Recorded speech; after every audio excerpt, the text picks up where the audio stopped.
नमस्कार दर्शक बंधु ओडिया डीआरबी टीवी तरफ पुणी थे आपको स्वागत जनाऊँच। तो आसतु देखा आज सकाल कौन सब टॉप न्यूज रही। नंबर 1 सरकार अशोधित खाद्य तेल उपरे आमदानी शुल्क ह्रास कले 10%।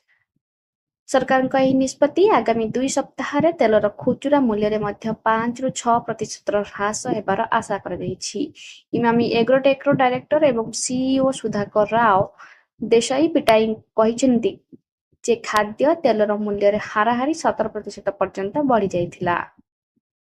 नंबर 2 रूस को आलू डर। रूस रे आलू संकट मुंडरे हाथ देलेनी राष्ट्रपति पुतिन।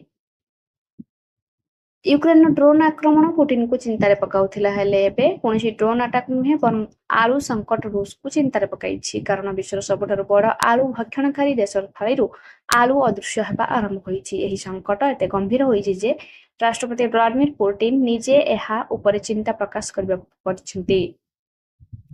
नंबर 3 अंत्योदय गृह योजना प्रति पंचायत रु 10 हिताधिकारी को 12 तारिख रे मिलिबो पक्का घर। वर्ष प्रति पंचायत 10 जन को मिलिबो पक्का घर एने सूचना देले पंचायत राज मंत्री रवि नारायण नायक। अंत्योदय योजनार पक्का घर देवे सरकार 5 दिन भितर तालिका देवाक बीडीओ को निर्देश दी जाइछि। तेबे 12 तारिख दिन वर्ष प्रति कार्यक्रम रे पक्का घर दियाजिबो बोली कहिसंती मंत्री। नंबर 4 चलित वर्ष रथयात्रा पाई पुरी को गड़िबो 1000 बस। एहीपरि पुरी को सारा राज्य गड़िबो बस। पुरी विश्व प्रसिद्ध रथयात्रा पाई 24 घंटिया बस सेवा 1000 बस नियोजित हेबे हेले बढ़िबो नाही बस भड़ा। एने राज्य घरोई बस मालिक संघ स्पष्ट करिछि। नंबर 5 राज्य रे गरम और गुळीगुळी नै 10 जिला को चेतावनी जारी। एही सब जिलार लोके सावधान। मौसुमी आगमन पूरा राज्य में मेघ बर्षिथिला। मौसुमी शीतल स्पर्श पूरा ओडिशा ठंडा पड़िथिला किंतु दक्षिण पश्चिम मौसुमी वायु आउ आगाइला नाही। तेबे आसंतु जानिबा राज्यर पाणीपाग स्थिति कौन रहिछि। आसंता सप्ताह जाए मौसुमी आगेबार संभावना नाही। सोमवार प्रबल गरम और गुळुगुळी होइछि। आगको भी यह कलबल करिबो। पाणीपाग विभाग पूर्वानुमान एभली आशंका को तेजिलानी। सेपटे आईएमडी डीजी मृत्युंजय महापात्र कहिसंती जे आसंता 7 दिन जाए मौसुमी निष्क्रिय रहिबो। नंबर 6 90 दिन पर्यंत ताजा रहिबो ओमफेड क्षीर एबे बढ़िबनी दर।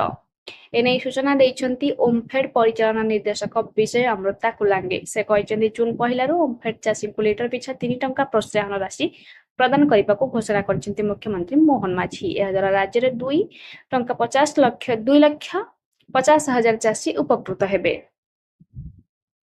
नंबर 7 राज्य में अनाथ पिलांक सर्वे करिवे राज्य सरकार। राज्य में अनाथ एवं एकक पितामाता थिबा पिलामानकर अधिकार एवं मौलिक आवश्यकता सुनिश्चित करिया पई ओडिशा सरकार एक सर्वे करिवे। सर्वे संक्रांत जिलापाल मानक चिठी लिखिछि महिला और शिशु कल्याण विभाग। अंगनवाड़ी केन्द्र जरिए सर्वे करने को गाइडलाइन कर। नंबर 8 राजधानी रे घूर्णिझड़ सह वर्षा। प्रबल वर्षा पर रास्तार छुटिला पानी। वर्षा पानी रे गाड़ी बुड़ी जनपथ अवस्था शोचनीय हो जाइछि। सूचना थाउ कि आज उपकूल ओडिशा रे अधिकांश स्थान रे गरम और गुळमुळी हेबो। बालेश्वर भद्रक जाजपुर केन्द्रापड़ा कटक जगतसिंहपुर खोर्धा पुरी और नयागढ़ एवं गंजाम रे गुळगुळी और गरम नाकेदम करिवो। नंबर 9 एणिकी हिंदी ओडिया रे करि परिबे एमबीए। 10 भारतीय भाषा रे खूब शीघ्र जारी हेबो पाठ्यक्रम। इंदिरा गांधी जातीय मुक्त विश्वविद्यालय इग्नू एक गुरुत्वपूर्ण पदक्षेप आरंभ करिछि जहा अधीन रे एबे इग्नू रु हिंदी एवं ओडिया भाषा रे मास्टर ऑफ एडमिनिस्ट्रेशन एमबीए करा जाय परिबो।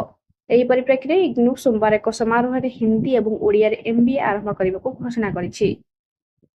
नंबर 10 पुणी बदलिला प्राथमिक शिक्षक बदली कैलेंडर। जून 7 तारिख आवेदन शेष तारिख। प्राथमिक शिक्षकों बदली कैलेंडर पुणी थे बदली। जिला भितर और जिला बाहर को बदली आवेदन मिली अनुमति। जून 6 तारिख भितर पोर्टाल जरिए आवेदन करेंगे पूर्व निर्देश रही। पूर्व आवेदन शेष तारिख जून 6 तारिख थिला। यह गोटे दिन बढ़ी अर्थात जून 7 तारिख पर्यंत आवेदन करहब। आज मुख्य खबर को ये रखुच्छी। धन्यवाद।